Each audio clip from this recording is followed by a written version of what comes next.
बिस्मिल्लाहिर्रहमानिर्रहीम। अस्सलाम वालेकुम। इन्फो टीवी में आपको खुश आमदीद कहते हैं। आपको बताते चलें 40 साल के बाद जद्दा के king Abdul Aziz international airport का जनूबी टर्मिनल बंद करके ऑपरेशन नए एयरपोर्ट में मुंतकिल कर दिया गया।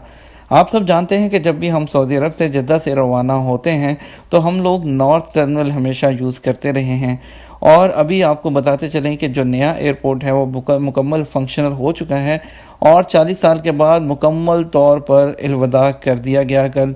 अब जो है किंग अब्दुल अजीज़ जो जद्दा इंटरनेशनल एयरपोर्ट का जनूबी टर्मिनल है वो बंद रहेगा। सबक वेबसाइट के मुताबिक king Abdul Aziz international airport इंतज़ामिया ने कहा है कि जनूबी टर्मिनल सऊदी एयरलाइन की जो डोमेस्टिक परवाज़ें हैं और इंटरनेशनल परवाज़ों के लिए मखसूस था, जिसे अब बंद कर दिया गया। सऊदीया का ऑपरेशन मुकम्मल तौर पर नए एयरपोर्ट के टर्मिनल 1 में मुंतकिल कर दिया गया है। आपको जो है यहाँ पे खबर ये बताना बहुत ज़रूरी है कि अगर आप खुदा न खासा आप एयरपोर्ट चाहते हैं तो बहुत से लोगों की आदत होती है कि वो लोग डायरेक्ट उसी टर्मिनल पे जाएंगे, क्योंकि कई सालों से हम लोग सीधा उसी टर्मिनल पर जाते थे। तो अभी दूसरे टर्मिनल पर जाएंगे तो आपका काफ़ी ज़्यादा वक्त ज़ाया हो सकता है।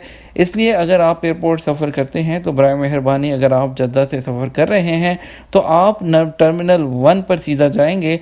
और इसके अलावा आप अपने टिकट पर देख भी सकते हैं कि कौन सा टर्मिनल है।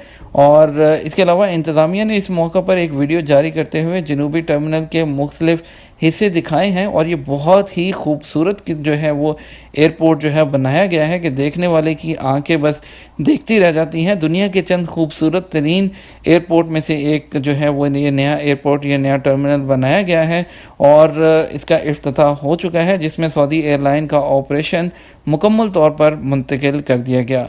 उम्मीद करते हैं आप भी जब यहाँ पर जाएंगे तो आप भी इससे खूब महफूज होंगे। आपके कीमती वक्त का शुक्रिया। अस्सलाम वालेकुम।